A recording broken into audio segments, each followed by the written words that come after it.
du conservatisme et du libertarianisme par Hans Hermann Hoppe. Extrait de Démocratie, The God That Failed, publié en 2001.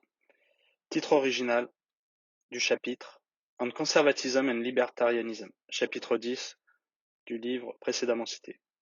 Traduction française de Stéphane Gère et Damien Tellier pour l'Institut Copé. Partie 1.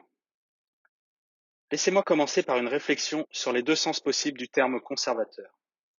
Le premier sens se réfère au conservateur qui soutient de façon générale le statu quo, c'est-à-dire une personne qui souhaite conserver les lois, règles, réglementations, codes moraux ou comportementaux, quels qu'ils soient, existant à un moment donné.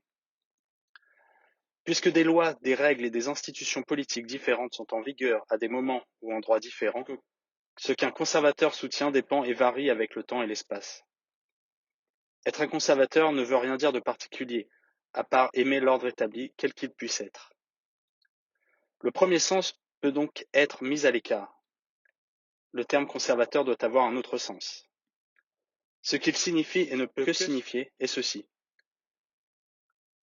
Conservateur fait référence à quelqu'un qui croit en l'existence d'un ordre naturel, un état naturel qui correspond à la nature des choses, du monde et de l'homme. Cet ordre naturel existe et peut être perturbé par des accidents et anomalies, par les tremblements de terre et ouragans, maladies, pestes, monstres et grosses bêtes, par les chevaux à 2 têtes ou hommes à 4 jambes, les paralytiques et les idiots, et par la guerre, la conquête et la tyrannie. Mais il n'est pas difficile de distinguer la forme normale de l'anomalie, l'essentiel de l'accidentel. Un peu d'abstraction supprime les contingences et permet à presque tous de voir ce qui est et ce qui n'est pas naturel et en accord avec la nature des choses. De plus, l'état naturel est en même temps l'ordre des choses le plus pérenne. L'ordre naturel est ancien et pour toujours le même. Seules les anomalies et accidents subissent le changement. On peut donc le reconnaître partout et à tout instant. Le conservateur reconnaît l'ancien et le naturel à travers la contingence des anomalies et accidents et le défend, le soutient et aide à le préserver du temporaire et de l'anormal. Au sein du domaine des humanités, y compris les sciences sociales, un conservateur reconnaît famille, père, mère, enfants, petits-enfants et ménages sur la base de la propriété privée et en coopération avec une communauté d'autres ménages comme les unités sociales les plus fondamentales, naturelles, essentielles, anciennes et indispensables. De plus, la famille-ménage représente aussi le modèle de l'ordre social en général. De la même façon qu'il existe un ordre hiérarchique dans une famille, il y a un ordre hiérarchique au sein d'une communauté de famille, fait d'apprentis, de servants, de maîtres, vassaux, chevaliers, seigneurs, nobles et même rois, liés ensemble par un système élaboré de relations entre pairs. De même pour les enfants, parents, prêtres, évêques, cardinaux, patriarches ou papes, et finalement le Dieu transcendant. Des deux couches d'autorité, le pouvoir physique, terrestre des parents, des seigneurs et des rois est naturellement subordonné et sujet de contrôle par l'autorité spirituelle et intellectuelle ultime des pères, des prêtres, des évêques et finalement de Dieu. Les conservateurs, ou plus spécifiquement les conservateurs gréco-chrétiens occidentaux, s'ils soutiennent quelque chose, soutiennent et veulent préserver la famille, les hiérarchies sociales et les couches d'autorité matérielle comme spirituelle et intellectuelle, fondées sur les liens familiaux et les relations entre pairs. Partie 2. J'en viens maintenant à une définition du conservatisme contemporain, et j'expliquerai pourquoi les conservateurs d'aujourd'hui doivent être des libéraux anti-étatiques et, tout aussi important, pourquoi les libéraux doivent être des conservateurs. Le conservatisme moderne aux États-Unis et en Europe est une notion de nos jours confuse et diversifiée. Cette confusion est en grande partie due à la démocratie. Sous l'influence de la démocratie représentative et avec la transformation des États-Unis et de l'Europe en démocratie de masse à partir de la Première Guerre mondiale, le conservatisme, force idéologique anti-égalitariste, aristocratique et anti-étatique, évolua en un mouvement d'étatistes culturellement conservateurs, l'aile droite des socialistes et sociaux-démocrates.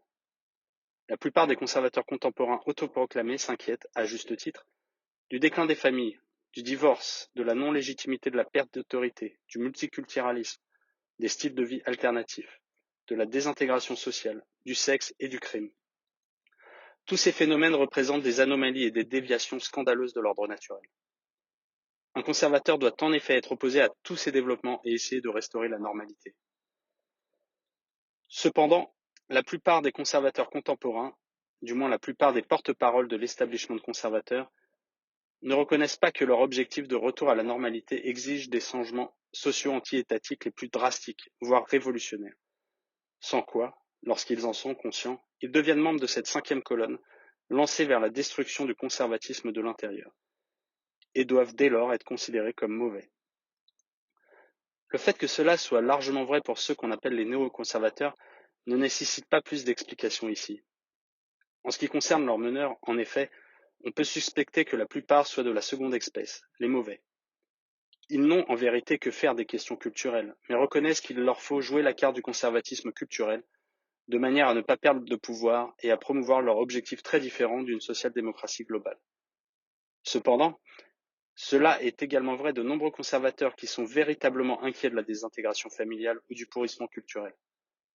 Je pense ici en particulier au conservatisme représenté par Patrick Buchanan et son mouvement. Le conservatisme de Buchanan n'est en fait pas aussi différent de celui des cadres du Parti républicain que ses adeptes élus ne l'imaginent.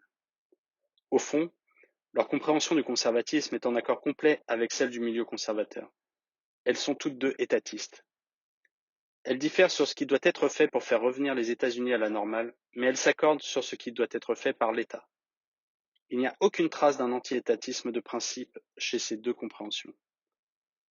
Permettez-moi d'illustrer cela en citant Samuel Francis, un des principaux théoriciens et stratèges du mouvement buchanien.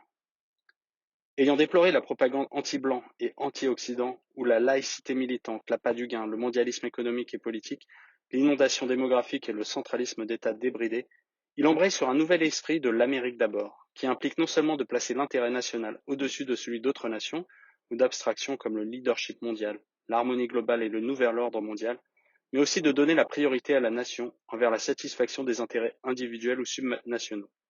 Fort bien. Mais comment propose-t-il de traiter le problème de la dégénérescence morale et du pourrissement culturel? Les parties du Léviathan fédéral responsables de la prolifération de la pollution culturelle et morale, telles que le ministère de l'Enseignement, la dotation nationale pour les arts ou la Commission pour l'égalité d'accès à l'emploi et la justice fédérale, devraient être supprimées ou réduites en taille. Pourtant, il n'y a pas chez lui un tel refus de l'implication de l'État dans les questions d'éducation. Il ne reconnaît pas que l'ordre naturel implique que l'État se désengage de l'éducation, car l'éducation est entièrement du ressort des familles. De plus, il ne reconnaît pas que la dégénérescence morale et le pourrissement culturel ont des causes plus profondes et ne peuvent tout simplement pas être traités par des déclamations, exhortations, voire par des changements de programme d'enseignement imposés par l'État.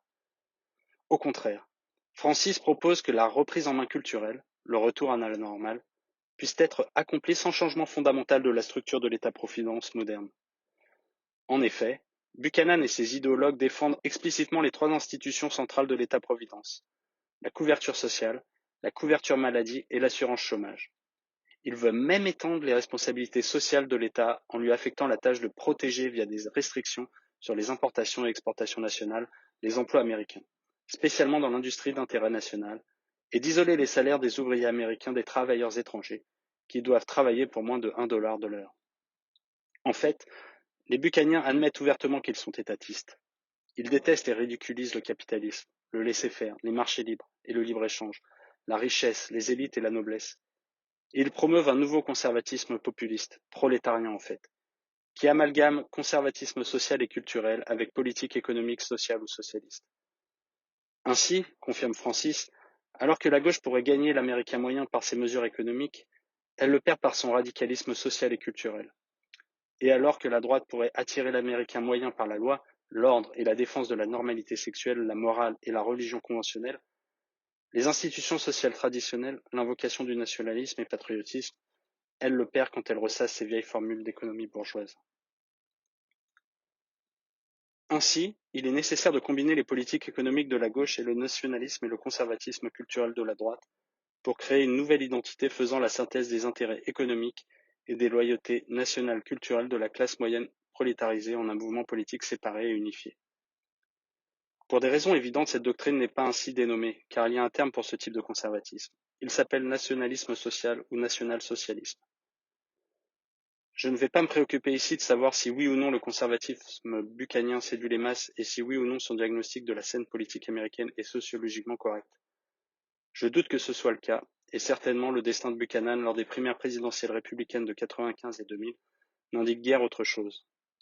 Je souhaite plutôt répondre à des questions plus fondamentales.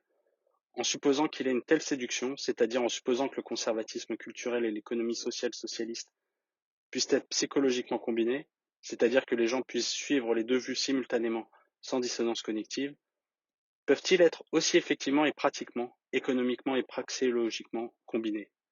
Est-il possible de garder le niveau actuel de socialisme économique, couverture sociale, et d'atteindre le but de restaurer la normalité culturelle, famille naturelle et règles normales de conduite? Buchanan et ses théoriciens ne ressentent pas le besoin de soulever cette question parce qu'ils considèrent la politique comme une stricte question de volonté et de puissance, et ne croient pas en des choses comme les lois économiques.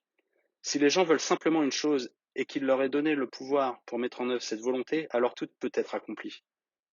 L'économiste autrichien mort, Ludwig von Mises, auquel Buchanan fait référence avec mépris pendant sa campagne, caractérisait cette croyance comme de l'historicisme, la posture intellectuelle des Kathedersozialisten allemands, les universitaires socialistes qui justifiaient n'importe quelle mesure étatique. Mais le mépris historiciste et l'ignorance de l'économie n'altèrent en rien le fait que des lois économiques existent. On ne peut pas avoir le beurre et l'argent du beurre, par exemple. Ainsi, ce qu'on consomme maintenant ne peut pas être à nouveau consommé dans le futur. Ou bien produire plus d'un produit exige de produire moins d'un autre. Aucun vœu pieux ne peut faire disparaître de telles lois. Croire qu'il en va autrement ne peut que conduire à l'échec en pratique. En fait, notait Mises, l'histoire économique est une longue liste de politiques gouvernementales qui échouèrent, parce qu'elles furent conçues avec un grossier dédain pour les lois économiques.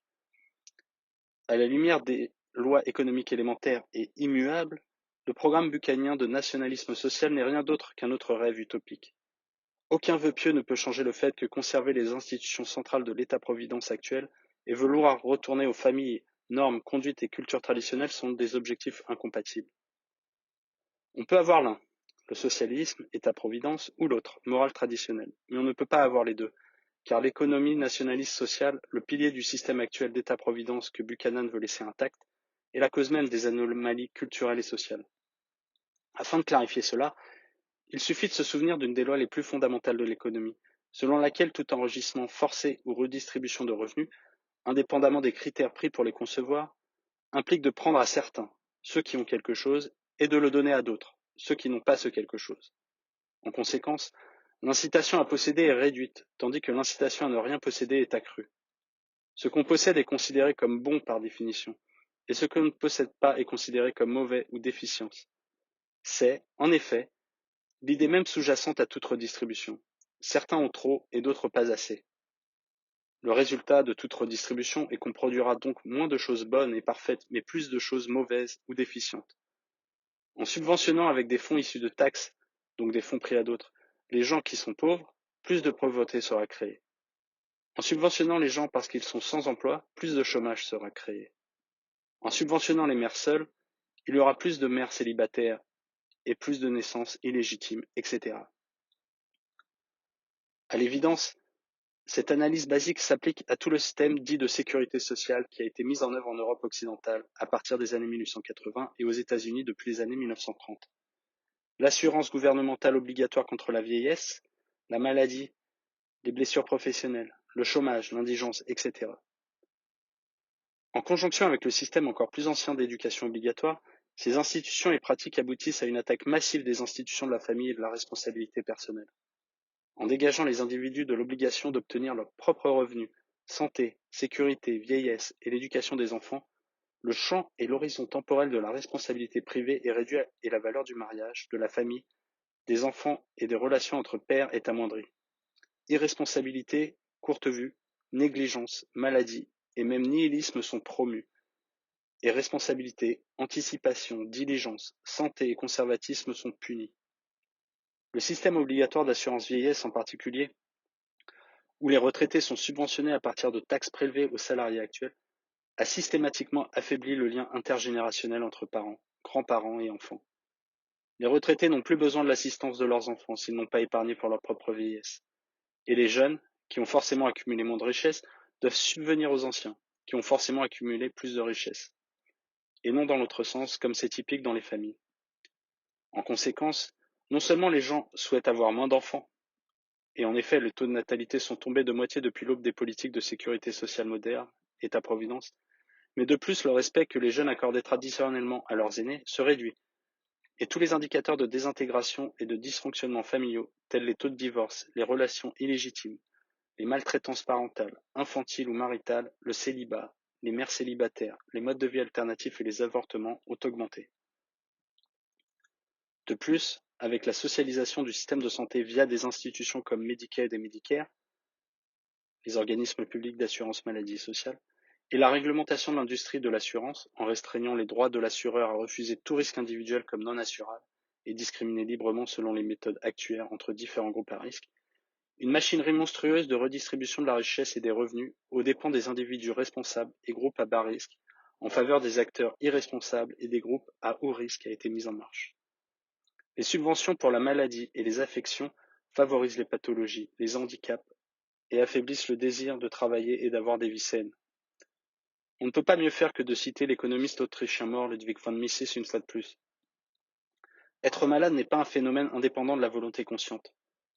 L'efficacité d'un homme n'est pas le simple résultat de sa condition physique, elle dépend grandement de son esprit et de sa volonté.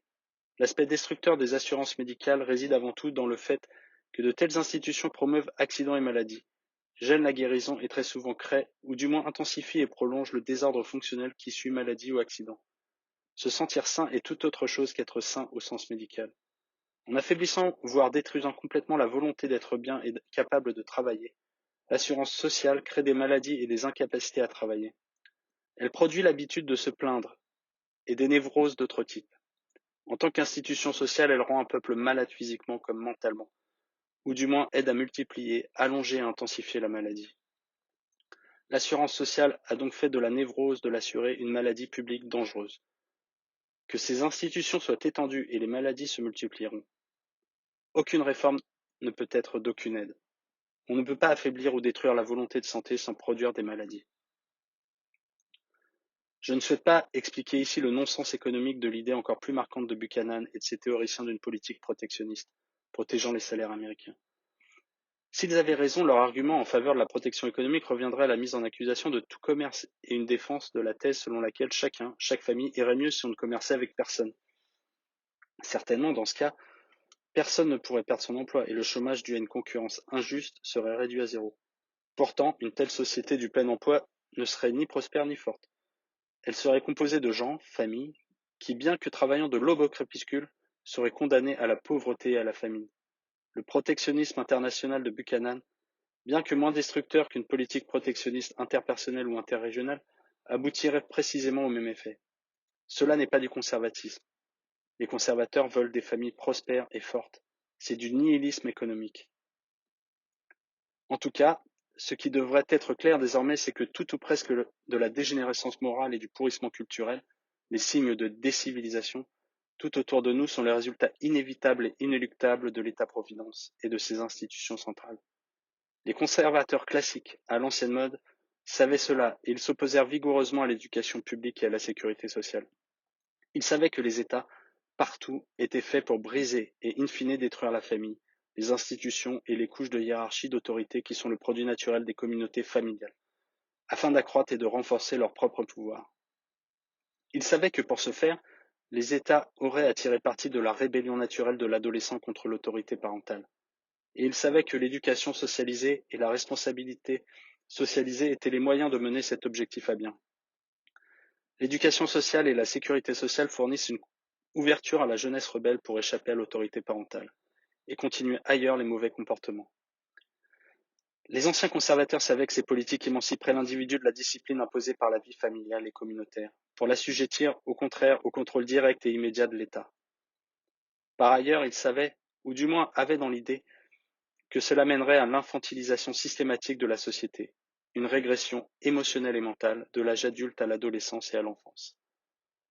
Au contraire, le conservatisme populiste prolétarien de Buchanan, le nationalisme social, fait montre d'une complète ignorance de tout cela.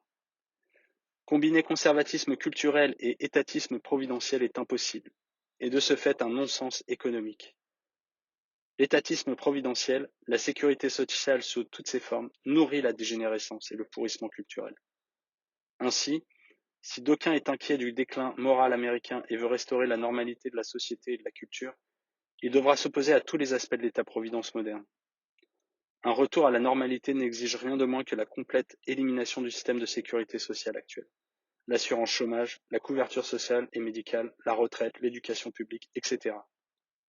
Et donc ainsi la dissolution et la déconstruction quasi complète de l'appareil actuel de la puissance gouvernementale. Si d'aucuns ne devaient jamais restaurer la normalité, alors les budgets et les pouvoirs gouvernementaux devraient fondre et tomber en dessous de leur niveau du XIXe siècle. Dès lors, les conservateurs véritables doivent être de rudes libertariens. Le conservatisme de Buchanan est erroné. Il veut revenir à la morale traditionnelle, mais en même temps soutient ces institutions mêmes qui sont responsables de la perversion et de la destruction de la morale traditionnelle. Partie 3. La plupart des conservateurs, donc, spécialement parmi les favoris des médias, ne sont pas conservateurs, mais socialistes, soit du type internationaliste, les nouveaux étatistes et néoconservateurs favorables à l'État-providence et belliqueux, et les sociodémocrates globalistes, soit de la variété nationaliste, les populistes bucaniens. Les véritables conservateurs doivent être opposés à ces deux types. Afin de restaurer la normalité sociale et culturelle, les vrais conservateurs ne peuvent être que des libertariens radicaux. Ils doivent exiger la démolition, en tant que perversion morale et économique, de la structure entière de la sécurité sociale. Si les conservateurs doivent être des libertariens, pourquoi les libertariens doivent-ils être des conservateurs? Si les conservateurs doivent apprendre des libertariens, les libertariens doivent-ils aussi apprendre des conservateurs? En premier lieu, quelques clarifications de terminologie s'imposent. Le terme libertarien, comme utilisé ici, est un phénomène du XXe siècle, ou plus précisément un phénomène postérieur à la Seconde Guerre mondiale, avec des racines intellectuelles à la fois chez le libéralisme classique du XVIIIe et du XIXe siècle, et même chez la philosophie de l'ordre naturel. C'est un produit du rationalisme moderne des Lumières. Trouvant son point culminant dans les travaux de Murray Rothbard, la figure emblématique du mouvement libertarien moderne et en particulier dans son éthique de la liberté, le libertarianisme est un système d'éthique légale rationnelle. Travaillant au sein de la tradition de philosophie politique classique de Hobbes, Grotius, Pufendorf, Locke et Spencer, et employant les mêmes outils analytiques qu'eux, le libertarianisme est un code de loi systématique, dérivé à l'aide de déduction logique d'un unique principe. Sa validité, et c'est ce qui en fait un principe ultime, c'est-à-dire un axiome éthique, et ce qui fait du code de loi libertarien une théorie de la justice axiomatico-déductive, ne peut être contestée sans être la proie de contradictions logico-pratiques, praxéologiques ou performatives, c'est-à-dire sans implicitement affirmer ce qu'on nie explicitement. Cet axiome est l'ancien principe de l'appropriation originelle. La propriété de ressources rares, le droit d'une maîtrise exclusive de ressources rares, propriété privée, est acquise à travers un acte d'appropriation originelle, par lequel les ressources passent d'un état de nature à un état de civilisation. S'il n'en était pas ainsi, personne ne pourrait commencer à agir, faire ou décider de quelque chose. Dès lors, tout autre principe est impossible praxéologiquement et indéfendable. Du principe d'appropriation originelle, le principe du premier occupant, sont définies les règles relatives à la transformation et à l'échange des ressources originellement appropriées, et toute l'éthique, y compris les principes de punition, est alors reconstruite selon les termes d'une théorie du droit de propriété. Tous les droits de l'homme sont des droits de propriété, et toutes les violations des droits de l'homme sont des violations de droits de propriété. Le produit de cette théorie libertarienne de la justice est bien connu dans ces cercles. L'État, selon la lignée la plus influente de la théorie libertarienne, celle de Rothbard, est une organisation hors la loi. Et le seul ordre social qui soit juste consiste en un système anarchique de propriété privée. Je ne veux pas analyser plus avant la théorie libertarienne de la justice. Laissez-moi juste confesser que je tiens cette théorie comme exacte et même irréfutablement vraie. Je souhaiterais passer à la question des relations entre libertarianisme et conservatisme, la croyance en un ordre naturel basé et centré sur la famille. Certains commentateurs superficiels, essentiellement du côté conservateur, tels que Russell Kirk, ont caractérisé le libertarianisme et le conservatisme comme des idéologies incompatibles, hostiles ou même antagonistes. En fait, cette vue est complètement erronée. La relation entre libertarianisme et conservatisme relève de la compatibilité praxéologique, de la complémentarité sociologique et du renforcement réciproque. Afin d'expliquer ceci, il me faut tout d'abord rappeler que la plupart des penseurs libertariens phares étaient de fait des conservateurs socioculturels. défendeur des manières et morales traditionnelles bourgeoises. Tout spécialement, Murray Rothbard, celui des penseurs libertariens le plus important et influent, fut un conservateur culturel assumé. Et de même pour le principal professeur de Rothbard, Ludwig von Mises. Il n'en va pas de même pour Ayn Rand, bien sûr qui eut également une influence majeure sur le libertarianisme contemporain. Même si cela ne prouve que peu de choses, cela ne prouve pas que le libertarianisme et le conservatisme peuvent être réconciliés, c'est un indicateur d'une affinité substantielle entre les deux doctrines. Il n'est pas difficile de reconnaître que les vues conservatrices et libertariennes de la société sont parfaitement compatibles, congruentes. Certes, leurs méthodes sont sensiblement différentes. L'une est, ou du moins semble être, empirique, sociologique et descriptive. L'autre est rationnelle, philosophique, logique et constructiviste. À ces différences près, les deux tombent cependant d'accord sur un aspect fondamental. Les conservateurs sont convaincus que le normal et le naturel sont anciens et omniprésents, et peuvent donc être discernés toujours et partout. De façon similaire, les libertariens sont convaincus que les principes de justice sont éternels et universellement valides, et donc doivent pour l'essentiel avoir été connus de l'humanité depuis ses tout débuts. Autrement dit, l'éthique libertarienne n'est pas nouvelle et révolutionnaire, mais en fait ancienne et conservatrice. Même les primitifs et les enfants sont capables de saisir la validité du principe d'appropriation originelle, et la plupart des gens la reconnaissent comme un fait acquis indiscutable. De plus, s'agissant de l'objet sur lequel conservateurs et libertariens se focalisent, d'un côté la famille, les relations entre pairs, les communautés, l'autorité, la hiérarchie sociale, et de l'autre la propriété, son appropriation, la transformation et le transfert, il doit être clair que même s'ils ne se réfèrent pas aux mêmes entités, ils parlent néanmoins d'aspects différents d'un seul et même objet, les hommes comme acteurs de la coopération sociale. C'est-à-dire que globalement, leur champ d'étude est identique. Famille, autorité, communauté et rangs sociaux sont une concrétisation empirico-sociologique des catégories et concepts philosophico-praxéologiques de propriété, production, échange et contrat. La propriété et les relations entre propriétaires n'existent pas hors des familles et des relations entre pairs. Ces dernières déterminent les configurations spécifiques de la propriété et des relations entre propriétaires, tout en étant en même temps contraintes par les lois éternelles de la rareté et de la propriété. En fait, comme on l'a déjà vu, les familles considérées comme normales par les normes conservatrices sont les ménages, et la désintégration familiale comme le déclin moral et culturel que les conservateurs contemporains déplorent sont largement le résultat de l'érosion et de la destruction des ménages et des terres comme base économique de l'État-providence moderne. Ainsi, la théorie de la justice libertarienne peut en fait fournir au conservatisme une définition plus précise et une défense plus rigoureuse de sa propre finalité, le retour à la civilisation sous la forme d'une normalité morale et culturelle, que ce que le conservatisme lui-même pourrait offrir. Ce faisant, elle peut aiguiser et renforcer la perspective traditionnellement anti-étatiste du conservatisme. Partie 4. Alors que les créateurs intellectuels du libertarianisme moderne furent des conservateurs culturels, et alors que la doctrine libertarienne est totalement compatible et congruente avec la vision conservatrice du monde, et n'amène pas, comme le prétendent certains conservateurs critiques, à un individualisme atomisé ou à un égoïsme possessif, sous la corruption de l'État-providence moderne, le mouvement libertarien a connu une transformation significative.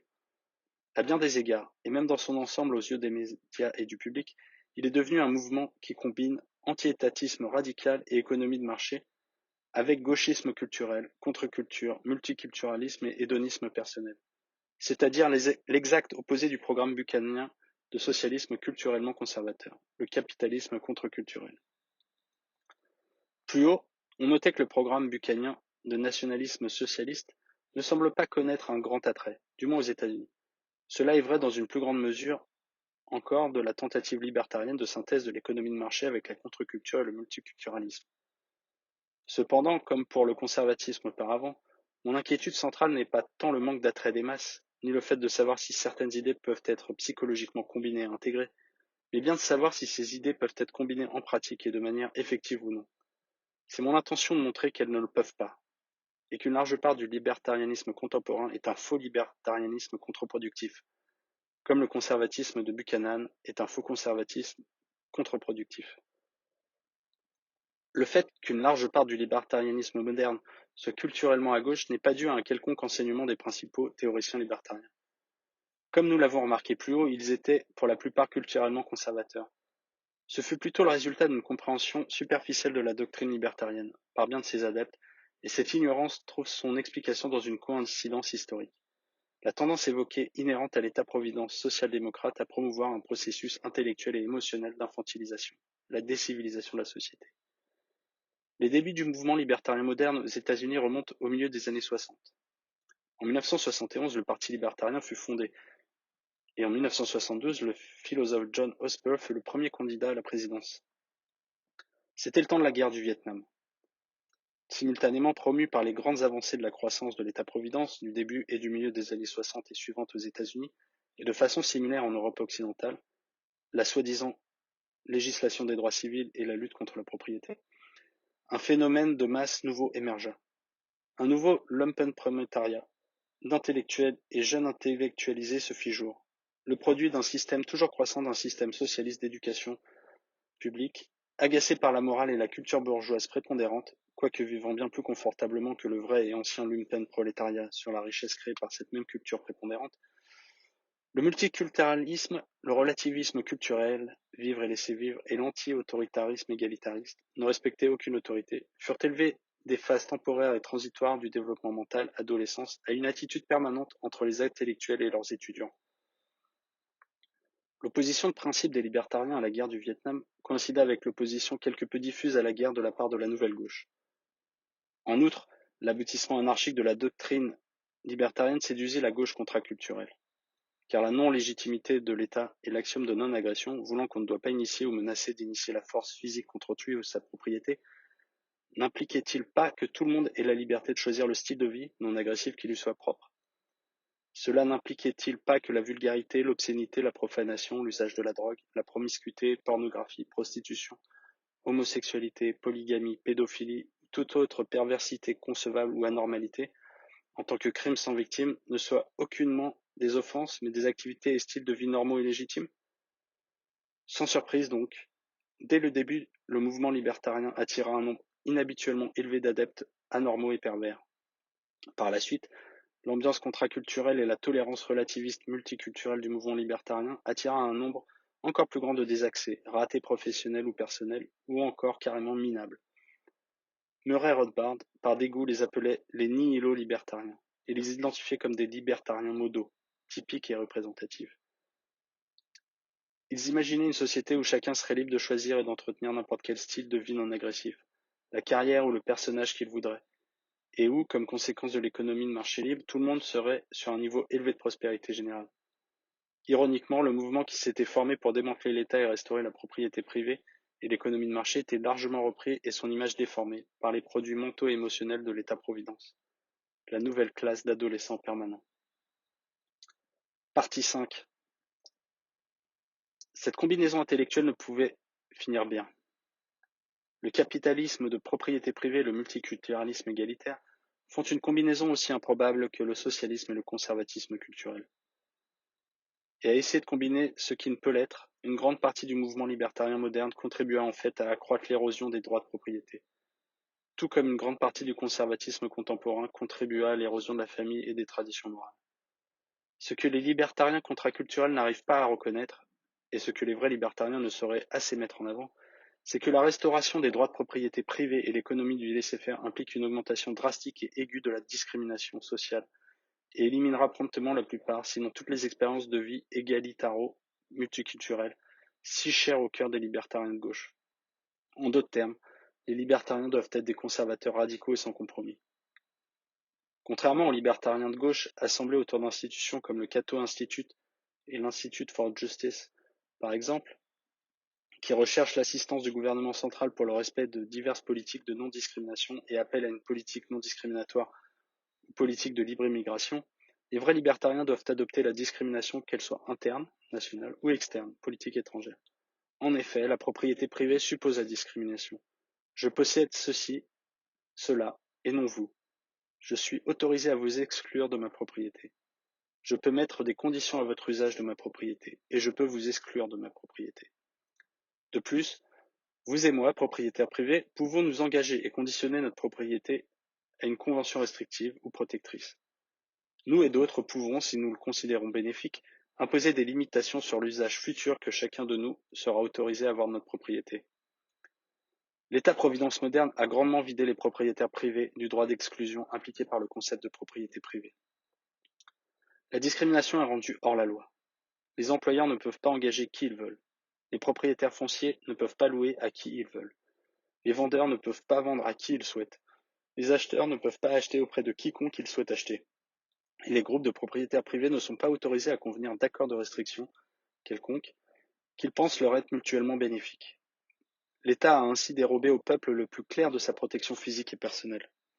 Le résultat de cette érosion des droits de propriété privée sous l'État-providence démocratique, c'est l'intégration forcée. L'intégration forcée est omniprésente. Les Américains doivent accepter des immigrants dont ils ne veulent pas. Les enseignants ne peuvent se débarrasser des écoliers, étudiants douteux ou se comportant mal. Les employeurs sont coincés avec des salariés peu utiles ou incompétents. Les propriétaires fonciers sont obligés de faire avec les mauvais locataires. Les banques et les assurances ne sont pas autorisées à éviter les mauvais risques. Les restaurants et les bars doivent s'accommoder de clients non bienvenus, tandis que les clubs privés et les associations sont conduits à accepter des membres en violation de leurs propres règles ou restrictions. De plus, s'agissant de la propriété publique, c'est-à-dire du gouvernement, l'intégration forcée a pris une forme dangereuse, celle de la norme et de l'absence de loi. Exclure autrui de sa propriété est le mécanisme même selon lequel un propriétaire peut éviter les maux d'arriver. Les événements qui feront baisser la valeur de sa propriété. En n'étant pas autorisé à exclure librement, l'incidence de ces maux, étudiants, employés, clients au mauvais comportement, fainéants, individus peu fiables, fourbes, augmentera et la valeur de la propriété baissera. En fait, l'intégration forcée, le résultat de toutes les politiques non discriminatoires, nourrit mauvais comportements et pauvre caractère. Dans une société civilisée, le prix ultime pour un mauvais comportement est l'expulsion. Et les personnages douteux ou mal éduqués, même s'ils ne commettent aucun acte criminel, se trouveront bien vite délogés par tous et seront bannis, exclus physiquement de la civilisation. C'est là un dur prix à payer. De ce fait, la fréquence de tels comportements se voit réduite. À l'opposé, si on est empêché de déloger les autres de sa propriété, lorsque leur présence est considérée comme malvenue, les mauvais comportements, les mauvaises conduites et les personnages clairement douteux sont encouragés et rendus moins coûteux. Plutôt que d'être isolés et in fine totalement exclus de la société, les clochards, dans tous les domaines imaginables d'incompétence, de clochardise, se voient autorisés à perpétrer leurs nuisances partout, et donc les comportements douteux et les clochards prolifèrent. Les résultats de l'intégration forcée ne sont que trop visibles. Toutes les relations sociales, que ce soit en privé ou au travail, sont devenues toujours plus égalitaires. Tout le monde tutoie tout le monde et incivil. Selon un fort contraste, une société dans laquelle le droit d'exclusion est entièrement restitué aux propriétaires privés serait profondément inégalitaire, intolérante et discriminatoire. Il y aurait peu ou aucune tolérance ou ouverture d'esprit si chère aux libertariens de gauche. À l'inverse, on serait sur le bon chemin vers la restauration de la liberté d'association et d'exclusion impliquée par l'institution de la propriété privée, si seulement les villes et villages pouvaient et voulaient faire comme ils firent en réalité jusqu'au XIXe siècle en Europe et aux États-Unis. Il y aurait des signaux indiquant les exigences d'admission pour entrer dans la ville, et, une fois en ville, des exigences d'accès propre aux diverses propriétés. Par exemple, pas de mendiants, clochards ou de sans-abri, mais aussi pas d'homosexuels, d'usagers de drogue, de juifs, de musulmans, d'allemands ou de zoulous. Et ceux qui ne respecteraient pas ces exigences d'entrée seraient fichus dehors comme des intrus. Presque instantanément, la normalité morale et culturelle se reconstituerait. Les libertariens de gauche et expérimentalistes de styles de vie multiculturels ou contre-culturels, même s'ils sont sans rapport avec un crime quelconque, auraient à nouveau à payer le prix de leur comportement. S'ils devaient conserver leur style de vie ou comportement, ils se verraient exclus de la société civilisée et en vivraient physiquement séparés, dans des ghettos ou en marge de la société, et de nombreux postes ou professions leur seraient inaccessibles. À l'inverse, s'ils devaient vouloir vivre et progresser au sein de la société, il leur faudrait s'adapter et assimiler les normes morales et culturelles de la société qu'ils souhaitent rejoindre. S'adapter de la sorte n'impliquerait pas forcément devoir totalement abandonner leur comportement ou style de vie non standard ou anormaux. Mais cela impliquerait néanmoins de ne plus pouvoir sortir et afficher leur comportement ou style de vie en public. De tels comportements devront rester au placard, cachés aux yeux du public et confinés entre quatre murs. Les mettre en avant ou les afficher en public conduirait à l'expulsion. En complément, les vrais libertariens conservateurs, par opposition aux libertariens de gauche, doivent non seulement reconnaître le fait qu'il y aura une brusque augmentation de la discrimination, exclusion, expulsion, dans une société libertarienne où les droits de propriété sont entièrement restitués aux propriétaires de maisons et de terrains privés. Mais plus important, il leur faudra reconnaître, et l'éclairage conservateur peut être utile pour y arriver, qu'il est bien qu'il en soit ainsi. C'est-à-dire qu'il devrait y avoir stricte discrimination si on veut atteindre l'objectif d'une anarchie de propriété privée, ou une pure société de droit privé. Sans une discrimination continue et sans relâche, une société libertarienne s'éroderait rapidement et dégénérerait en un socialisme d'État-providence. Chaque ordre social, y compris libertarien ou conservateur, exige un mécanisme d'autocontrôle. Plus précisément, les ordres sociaux, contrairement à la mécanique ou au système biologique, ne s'entretiennent pas automatiquement. Ils nécessitent l'effort conscient et l'action intentionnelle de chaque membre de la société pour leur éviter de se désintégrer. Partie 6. Le modèle standard libertarien d'une communauté est celui d'individus qui, au lieu de vivre physiquement séparés et isolés les uns des autres, s'associent entre eux comme voisins vivant sur des terres adjacentes mais possédées séparément.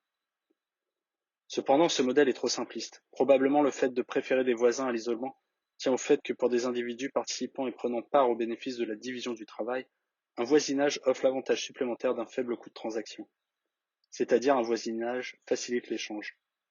Comme conséquence, la valeur d'un terrain appartenant à un individu se verra améliorée par l'existence de terrains avoisinants appartenant à d'autres. Cependant, même si cela peut être vrai et constitue une raison valable pour préférer un voisinage à l'isolement, ce n'est en aucune manière toujours vrai. Un voisinage suppose aussi des risques et peut conduire à la baisse au lieu de la hausse de la valeur des propriétés. Car même si on suppose, en accord avec le modèle considéré, que l'établissement initial de propriétés avoisinantes est mutuellement bénéfique, et même si on suppose en plus que tous les membres d'une communauté se gardent de toute activité criminelle, il pourrait encore arriver qu'un voisin précédemment bon devienne odieux. C'est le cas s'il ne s'occupe pas de sa propriété, ou la change au point que cela affecte négativement la valeur des propriétés des autres membres de la communauté, ou s'il refuse simplement de participer à tout effort coopératif destiné à améliorer la valeur de la communauté dans son ensemble. Dès lors, afin de dépasser les difficultés inhérentes au développement de communautés lorsque la terre est maintenue en une propriété divisée, la formation des voisinages et des communautés a en fait suivi un processus selon des lignes très différentes de celles suggérées dans le modèle ci-dessous. Plutôt que d'être composés de terres adjacentes possédées par plusieurs, donc, les voisinages étaient typiquement des propriétés ou des communautés fondées sur une convention. Elles étaient fondées et possédées par un possesseur unique, qui louait alors des parties séparées de la terre, selon des conditions spéciales, à des individus choisis. À l'origine, de telles conventions étaient basées sur des relations de pair, le rôle du possesseur étant assuré par le chef de famille ou de clan. En d'autres termes, de même que les actions des membres de la famille immédiate sont coordonnées par le possesseur ou chef du ménage dans une famille à ménage unique, la fonction de direction et de coordination de l'usage de la terre par des groupes de ménages voisins était traditionnellement remplie par le chef d'un groupe étendu de pairs. Dans les temps modernes, caractérisés par une croissance massive de la population et une perte significative de l'importance des relations entre pairs, ce modèle libertarien original d'une communauté propriétaire a été remplacé par de nouvelles évolutions familières, telles que les centres commerciaux et les communautés grillagées. Les centres commerciaux, comme les communautés résidentielles grillagées, sont possédés par une seule entité, soit un individu, soit une entreprise privée. Et la relation entre le possesseur de la communauté et ses habitants et résidents est purement contractuelle. Le possesseur est un entrepreneur recherchant le profit en développant et gérant des communautés résidentielles ou d'affaires qui s'attirent du monde en tant qu'endroit où ils souhaitent résider ou mener leurs affaires. Le possesseur, selon Spencer McCallum, construit de la valeur via l'inventaire d'une communauté de terre, principalement en satisfaisant 3 exigences fonctionnelles d'une communauté que lui seul en tant que propriétaire peut apporter convenablement. La sélection des membres, la planification des sols et la direction. Les 2 premières fonctions, la sélection des membres et la planification des sols, sont automatiquement réalisées par lui alors qu'il détermine qui pourra utiliser la terre et pour quoi faire. La 3e fonction, la direction, constitue sa responsabilité naturelle et aussi son opportunité propre, puisqu'il est de son seul intérêt de voir le succès de la communauté entière, plutôt que celui d'intérêts spéciaux en son sein. L'attribution de la terre établit automatiquement le type de résident et leur juxtaposition spatiale les uns par rapport aux autres, et de ce fait la structure économique de la communauté. La direction inclut également l'arbitrage des différences entre résidents, ainsi que l'orientation et la participation aux efforts communs. En effet, en un sens fondamental, la sécurité de la communauté est une partie de la fonction du propriétaire terrien. Par la planification des sols, il supervise la conception de toutes les constructions du point de vue de la sécurité.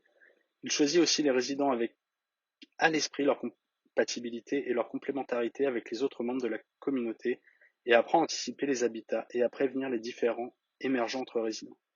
Par ce rôle informel d'arbitrage et de pacification, il résout des conflits qui sinon pourraient devenir sérieux.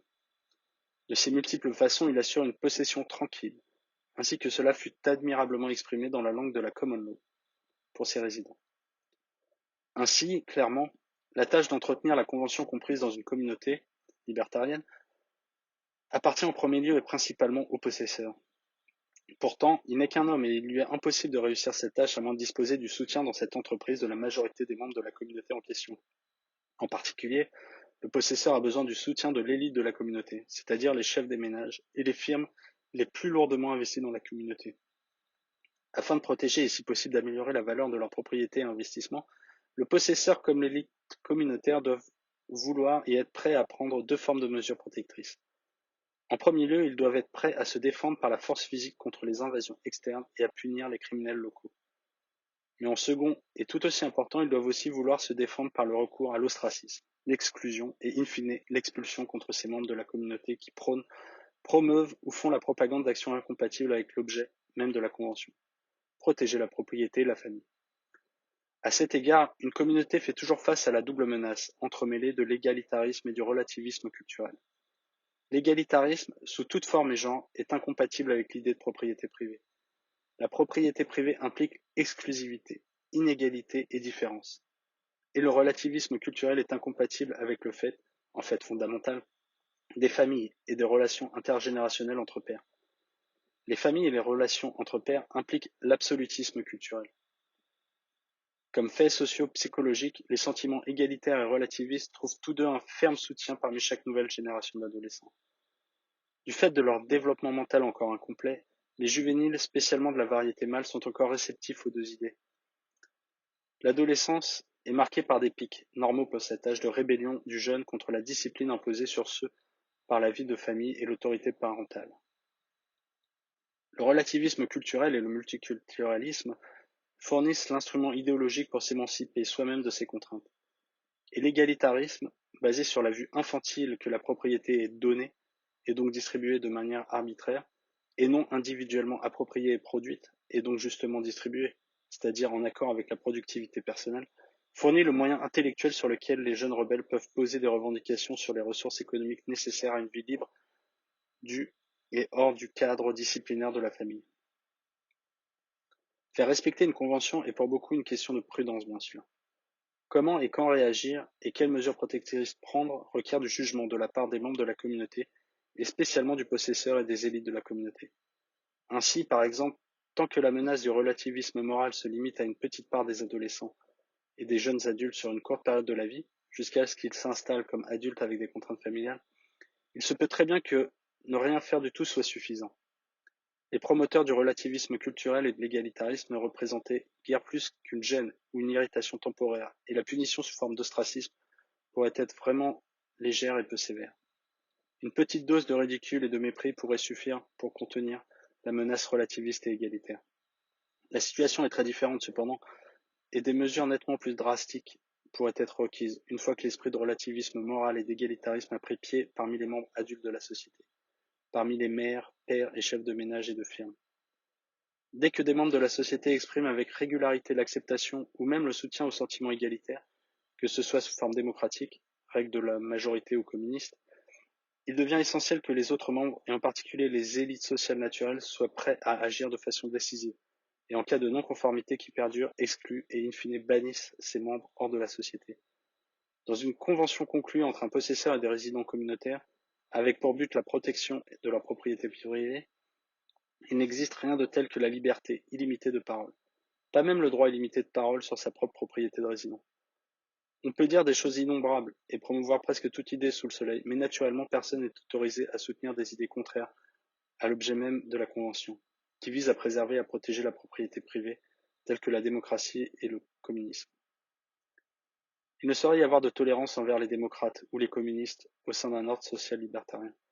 Il leur faudra être physiquement séparés et bannis de la société. De même, au sein d'une convention fondée pour la protection des familles et des proches, il ne peut y avoir de tolérance envers ceux qui promeuvent régulièrement des styles de vie incompatibles avec cet objectif. les avocats des styles de vie alternatifs non familiaux et entre eux, tels que par exemple l'hédonisme individuel, le parasitisme, l'adoration de la nature-environnement, l'homosexualité ou le communisme, devront être physiquement retirés de la société, aussi si on veut pouvoir maintenir un ordre libertarien. Partie 7. C'est pourquoi il est évident que les libertariens doivent être des conservateurs moraux et culturels de l'espèce la moins prête au compromis. L'état actuel de dégénérescence morale, de désintégration sociale et de pourrissement culturel est précisément le résultat de trop de tolérance, et avant tout une tolérance totalement erronée et faussement appréhendée. Au lieu de faire en sorte que tous les habituels démocrates, communistes et autres styles de vie alternatifs soient rapidement isolés, exclus et bannis de la civilisation en accord avec les principes de la Convention, ils sont tolérés par la société. Pourtant, cette tolérance ne fait qu'encourager et promouvoir encore plus de sentiments et d'attitudes égalitaires et relativistes, jusqu'à ce que soit atteint le point où l'autorité s'est effectivement évaporée, alors que le pouvoir de l'État s'exprimant par les politiques d'intégration forcée qu'il sponsorise se sera accru d'autant.